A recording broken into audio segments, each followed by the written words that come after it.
لله وحده والصلاة والسلام على من لا نبي بعده أما بعد عن عمر بن الخطاب رضي الله تعالى عنه قال بينما نحن عند رسول الله صلى الله عليه وسلم إذ طلع علينا رجل شديد بياض الثياب شديد سواد الشعر لا يعرفه منا أحد ولا يرى عليه السفر ولا يرى عليه أثر السفر فجلس إلى رسول الله صلى الله عليه وسلم وأسند ركبتيه إلى ركبتيه ووضع يديه على فخذيه وقال يا محمد أخبرني عن الإسلام. یہ مشہور حدیث ہے، اس کا ابتدائی حصہ میں نے تلاوت کیا. اس کو حدیث جبریل کہتے ہیں. حدیث جبریل وہ حدیث جس میں جبریل علیہ السلام ایک انسانی شکل میں سائل اور پوچھنے والے کے انداز سے نبی صلی اللہ علیہ وسلم سے پوچھتے ہیں، اہم باتیں پوچھتے ہیں اور صحابہ کرام کو متوجہ کرتے ہیں تاکہ وہ ان بنیادی باتوں کو آسانی کے ساتھ سمجھ بھی سکے، یاد بھی کر سکے. جبریل علیہ السلام تو مقرب ملائک میں سے ایک فرشتہ ہے، اور فرشتوں کی سرشت میں اللہ تعالیٰ نے یہ بات رکھی ہے کہ وہ اپنی شکل تبدیل کر سکتے ہیں، مادی شکل بھی اختیار کر سکتے ہیں، اپنی اصل شکل میں بھی وہ منظور ہو سکتے ہیں. رسول اللہ صلی اللہ علیہ وسلم نے جبریل علیہ السلام کو اپنی اصل شکل میں دیکھا، 2 مرتبہ دیکھا.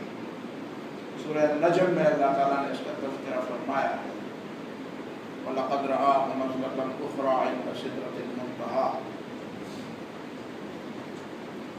تو اس حدیث میں جس کے راوی حضرت عمر فاروق رضی اللہ تعالیٰ عنہ،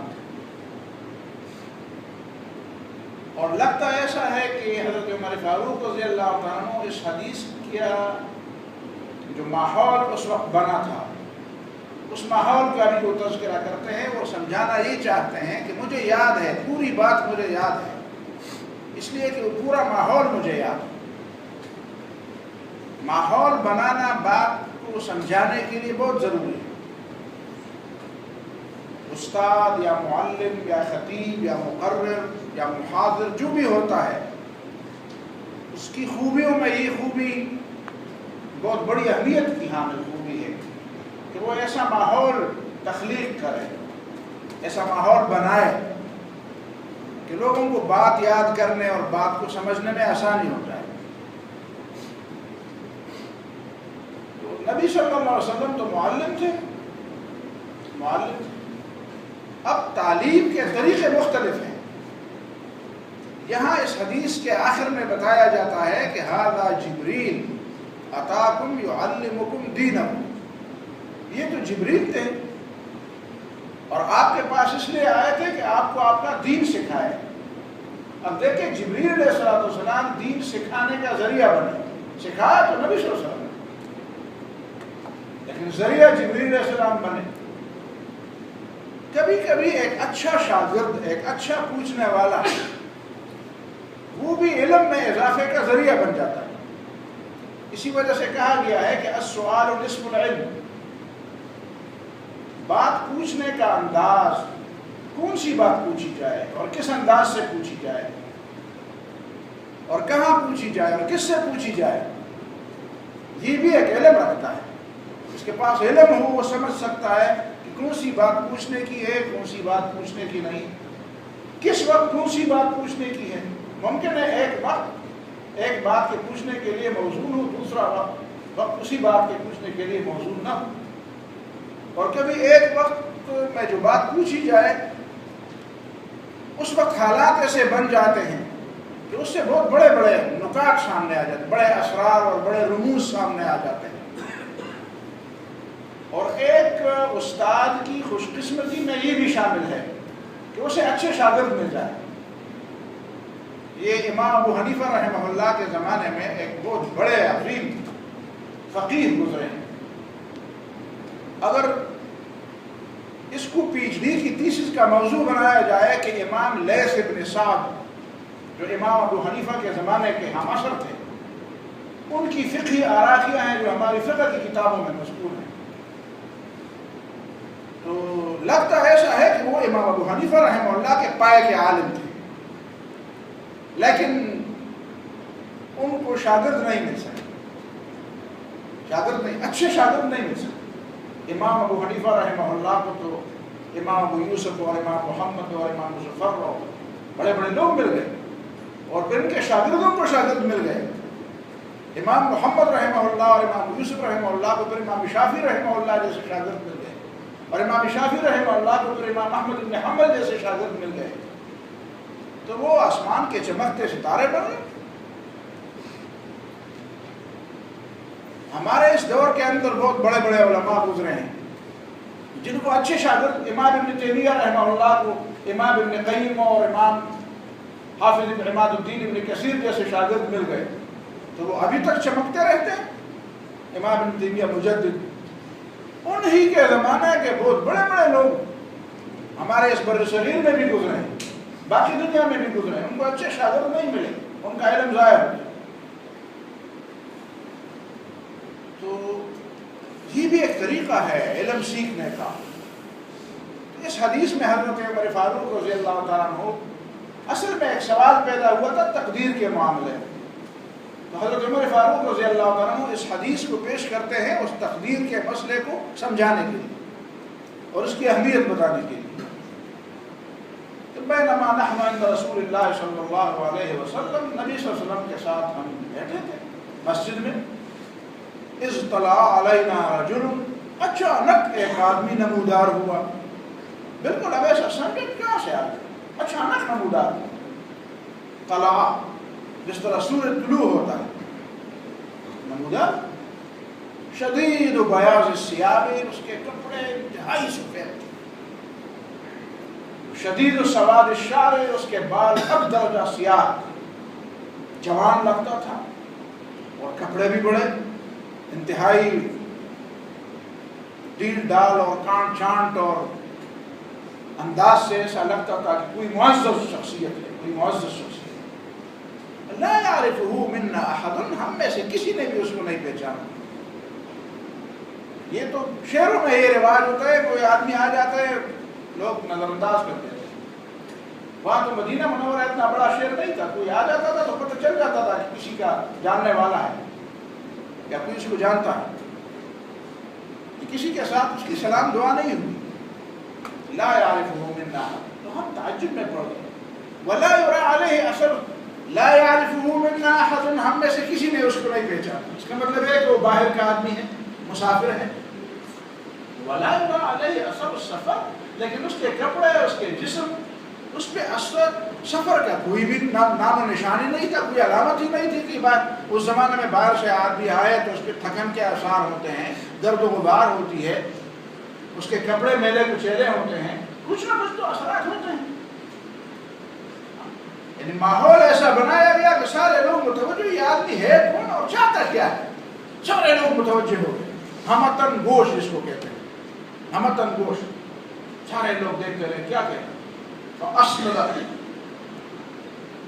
رکبتیہ الی، چل کے سیدھے جا کر نبی صلی اللہ علیہ وسلم کے قریب بیٹھ، اور فاسند رکبتیہ الی رکبتیہ، اپنے دونوں گھٹنوں کو نبی صلی اللہ علیہ وسلم کے گھٹنوں کے ساتھ ملا دیا، بالکل قریب ہی بیٹھتے. یہ کلاس میں شاگرد سمجھنا چاہتا ہے نا، اس کی عادت یہ ہوتی ہے سب سے پہلے کلاس میں، سب سے پہلی صف میں وہ بیٹھے. جو پہلے صف میں بیٹھنے سے جھجکتا ہے، اس کا مطلب ہے کہ اس کے دماغ میں کوئی مسئلہ ہے، اس کو کوئی مسئلہ ہے، وہ نہیں سمجھنا چاہتا، وہ کوئی اپنے کسی شغل میں رہنا چاہتا ہے، چھپنا چاہتا ہے استاد سے، سمجھنا چاہتا ہے، اس کا شوق ہوتا ہے. مسجدوں میں بھی یہی طریقہ ہے. ہمارے یہاں ابھی تک اس طریقے کو لوگوں نے نہیں سمجھا کہ مسجد میں پہلے آئے تو پہلی صف میں بیٹھ جائیں. پہلے آتے بھی ہیں اور پہلی صف سے محروم بھی رہتے ہیں. ان کو نہیں معلوم کہ پہلی صف کے اندر کتنا ثواب ہے, کتنا اجر. ہمارے بڑے شریر میں تو عام ہے, بلکہ تقریباً اکثر علاقوں یہی عادت ہے لوگوں کہ آتے ہی کوئی دروازے پر بیٹھ جاتے ہیں. باقی لوگ سمجھتے ہیں کہ اندر جگہ بھری ہوئی ہے. حرم میں ایسا ہوتا ہے, اندر جگہ خالی ہوتی ہے, لوگ راستوں میں بیٹھ جاتے ہیں اور لوگ تو سڑکوں پر صفے بچھاتے ہیں. سنجیدگی سے سیکھنے کا طریقہ یہ ہے کہ آدمی سب سے پہلے صف میں آ جائے.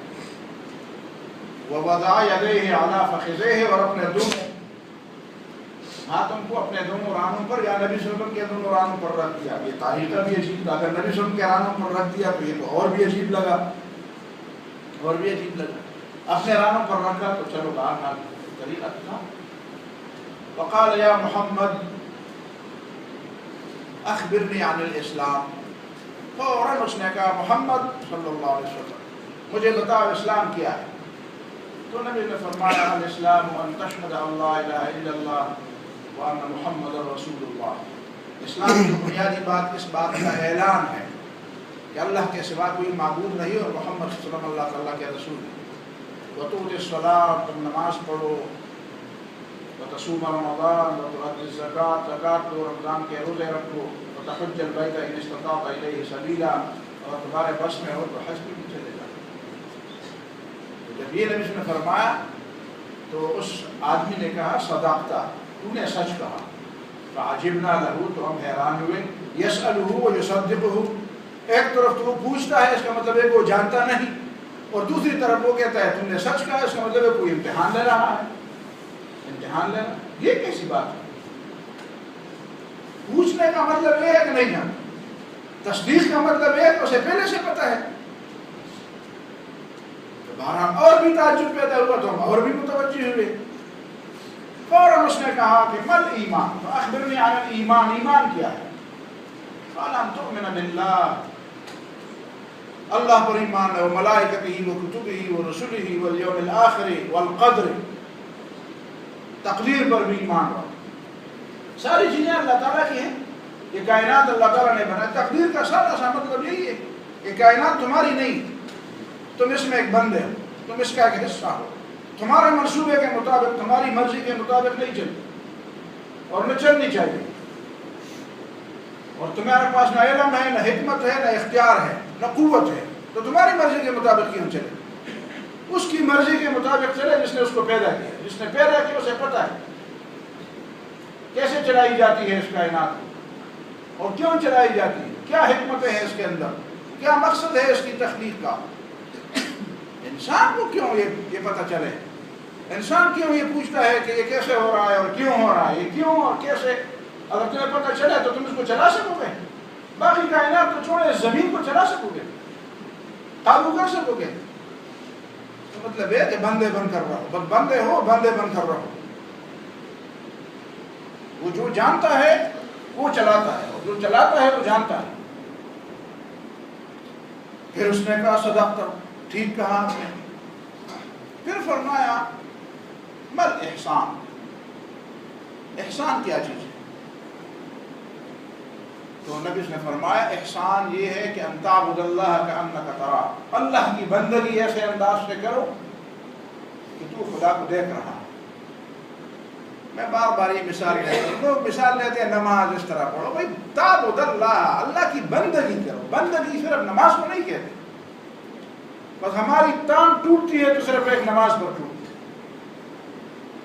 حدیث میں تو بندگی کا لفظ آیا, نماز کا لفظ نہیں آیا. آپ نماز کی مثال دیں, لیکن اور بھی کوئی مثالیں دیں نا. حقوق العباد کی بھی کوئی مثالیں دیں. کہیں اللہ تعالیٰ کے دین کی دعوت کی بھی کوئی مثال دیں, کہیں جہاد کی بھی کوئی مثال دیں, کہیں سیاست اور معیشت اور معاشرت اور حقوق العباد اور ہمسایہ کے حقوق کی, کبھی خاندان کی.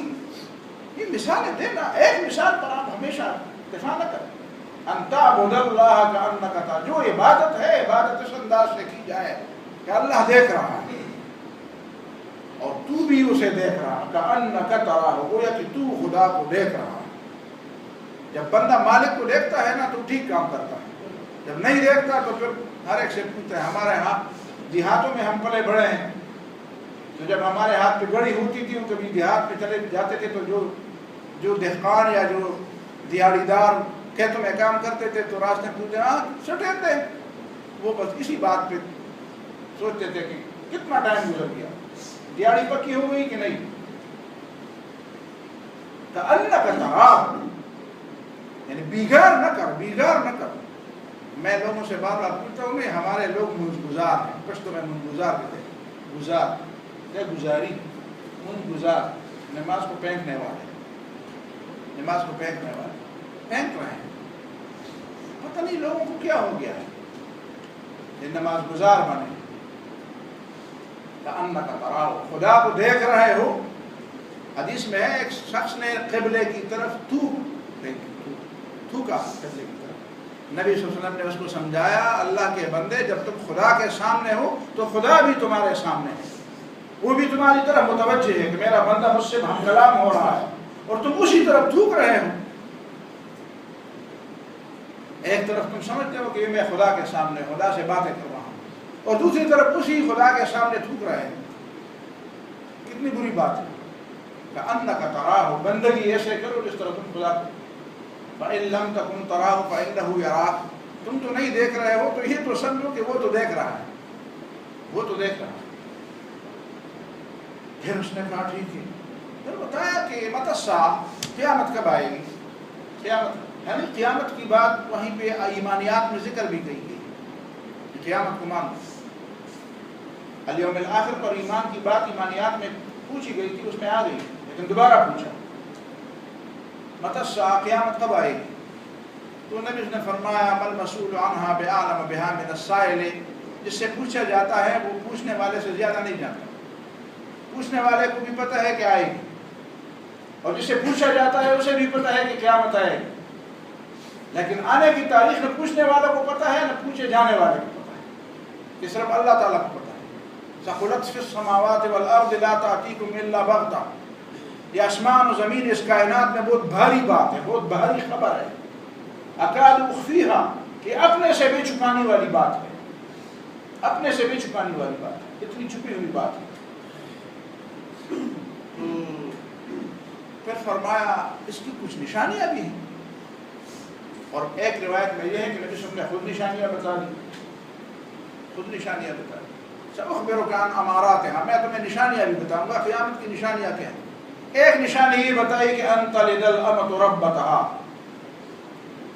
ایک عورت اپنی مالکن کو جنے گی، عورت سے جو بچہ پیدا ہوگا یا بچی پیدا ہوگی اس کی مالکہ بنے گی، یعنی اس کا سادہ سا مطلب یہ ہے کہ لوگ بڑوں کا ادب کرنا چھوڑ دیں گے، اور ماں اور بیٹی کا جو تعلق ہے جو مثالی تعلق ہے، چلو باپ اور بیٹے کا تعلق تو ہے لیکن وہاں پہ اطاعت کا اتنا تعلق نہیں ہوتا، ادب کا اتنا تعلق، بچوں میں اس طرح کچھ ایسے لاڈلے ہوتے ہیں جو ادب نہیں کرتے، لیکن بچیاں بہت ادبناک ہوتی ہیں، اور خاص کر ماں کے ساتھ ان کا انتہائی قریبی تعلق ہوتا ہے، کوئی بات ماں کی بچی سے اور بچی کی ماں سے چھپی ہوئی نہیں ہوتی، لیکن وہ انتہائی رازدارانہ تعلق والی بات بھی بے ادبی پر منتج ہوتی ہے، بے ادبی پر منتج۔ وَأَن تَرَى الْحُفَاةَ الْعُرَاةَ رِعَاءَ الشَّاءِ، اور تم ان لوگوں کو دیکھو گے جن کے جسم پر پورے کپڑے بھی نہ تھے، جو ننگے پاؤں اور ننگے سر گھومتے تھے، جو بکریاں چراتے تھے، يَتَطَاوَلُونَ فِي الْبُنْيَانِ، بڑے لمبے لمبے اونچے اونچے ٹاور بنانے میں ایک دوسرے کی مقابلہ کرتے ہیں۔ دبئی میں پتہ نہیں 110 منزلہ ہے کہ 120 منزلہ بن گیا، جدہ میں 140 منزلہ والی بن جاتی ہے، ٹاوریں بنتی ہیں۔ ہمارے ذہن میں ابتدا میں یہ ہوتا تھا کہ یہ ہمارے بارے میں ہوگا، جب وہاں پہ پتہ چلا تو اس کا مطلب یہ ہے کہ سب سے پہلے مصداق وہ لوگ ہیں، خفاتن عوراتن، بکریاں چرانے والے، ننگے پاؤں پھرنے والے، جن کے جسم پر پورے کپڑے نہیں ہوتے تھے، یتطاولون فی البنیان، پیسے کو ضائع کرنے والے، عیاشی میں اڑانے والے، مقابلے میں اڑانے والے۔ کتنے لوگ مسلمان دنیا میں بھوک مر رہے ہیں، اور کتنے مسلمان ہیں جو اپنے تعلیم جاری نہیں رکھ سکتے، بچے جوان ضائع ہو رہے ہیں، جوان۔ یہ پیسہ تعلیم پر خرچ نہیں ہوتا، یہ مسلمانوں کی کسی رفاہی کاموں پر خرچ نہیں ہوتا، اس کے لیے بس یہی ہے کہ عیاشی میں اور بدماشی میں اور مقابلے میں اور کتنے بڑے بڑے لمبے اور کتنے محلات بنے ہوئے ہیں یتطاولون فی الدنیا. رسول اللہ صلی اللہ علیہ وسلم نے فرمایا جب یہ آدمی چلا گیا تو نبی نے فرمایا یہ کون تھے؟ تو اللہ و رسول عالم ہمیں نہیں معلوم کون ہے. نبی نے فرمایا ھذا جبریل اتاکم یعلمکم دینکم. جبریل علیہ السلام تھے تمہیں تمہارا دین سمجھانے آئے تھے. اب دین سمجھانے کی 4 باتیں بنیادی ہیں: ایمان، اسلام، عقائد، اعمال، فرائض، واجبات، احکام، احسان، اخلاص، دل کی صفائی، تزکیہ نفس، اعمال کے اندر خوبی پیدا کرنا، خدا کا تقوی، دل کے اندر خدا کا خوف ہو، اللہ سے ملاقات کی خواہش ہو، دل کی اصلاح سب سے مقدم ہو، اور پھر آداب بھی ہوں. آداب، اس میں آداب بھی ہیں. آداب ہمارے زمانے کے کچھ لوگ آج کل پرسوں کی بات ہے کہ دنیا میں کوئی نہیں ہے جو لوگوں کو اسلام سمجھا دے. دنیا میں بہت زیادہ لوگ ہیں لوگوں کو اسلام سمجھانے والے. تم ہاتھی کے کان میں کہیں پڑے ہوئے ہو، تمہیں پتہ نہیں ہے لوگ سمجھانے والے. کتنے لوگ ہیں مغرب کے، کتنے لوگ ہیں امریکہ، یورپ اور برطانیہ اور فرانس. ان لوگوں پر تو زلزلہ تواری کہتے ہیں اسلام تو آ کر ہمیں پورا بہا لے جانے والا ہے، اسلام کا سیلاب آ رہا ہے، سیلاب آ رہا ہے. اور یہ چیزیں ہیں دنیا کے اندر سمجھنے والے بھی سمجھا. کوئی عقیدے کی بات سمجھاتا ہے، کوئی اعمال و احکام کی بات سمجھاتا ہے، کوئی دل کی اصلاح کی بات سمجھاتا ہے، کوئی آداب اور معاملات، یہ چیزیں سمجھاتا ہے. کوئی کس راستے سے آ رہا ہے اسلام کی طرف، کوئی کس راستے سے آ رہا ہے. سب کے لیے اللہ تعالیٰ نے بندوبست فرمایا. ایسا کوئی نہیں ہے کہ وہ اسلام کو آنا چاہے اور اس کو اسلام سمجھانے والا کوئی نہیں ملا. ضرورت اس بات کی ہے کہ ہم بھی اس میں اپنا حصہ ڈالیں. ہم بھی اپنے قرب جوار میں جو ایمان تو لا چکے ہیں، اسلام کے اندر کمزور ہے، اعمال کے اندر، ان کو اعمال سمجھانے چاہیے. جو اعمال کے اندر بھی ٹھیک ہیں لیکن اخلاص میں کمی، ان کو اخلاص سمجھانا چاہیے. جو ایمان بھی ہے، عقیدہ بھی ہے، عمل بھی ہے، سب کچھ ہے. اخلاق اور کردار کی باتیں بہت زیادہ ضرورت ہے اس بات کی. اخلاق اور کردار کی اتنی اہمیت ہے کہ جن لوگوں نے دنیا کے تہذیبوں پر سمجھتے ہیں کہ انہوں نے بہت ٹاپ کی کتابیں لکھی ہیں، ان کا بھی خلاصہ یہی ہے کہ اگر کسی تہذیب کے ساتھ کوئی ایسی شخصیت ہو جس کو فالو کیا جائے اور جس کی شخصیت کامل اور مکمل ہو، وہ تہذیب کبھی بھی فنا نہیں ہو سکتی. اور ان کو ڈر ہے کہ محمد الرسول اللہ صلی اللہ علیہ وسلم کی شان، ان کی شخصیت، ان کی سیرت، اس کی سنت، یہ مسلمانوں کے لیے بہت بڑا سرمایہ ہے. لیکن اس سرمایہ کو عمل میں لانے کی ضرورت ہے. اقول قولی ھذا واستغفر اللہ لی ولکم ولسائر المسلمین واستغفروہ.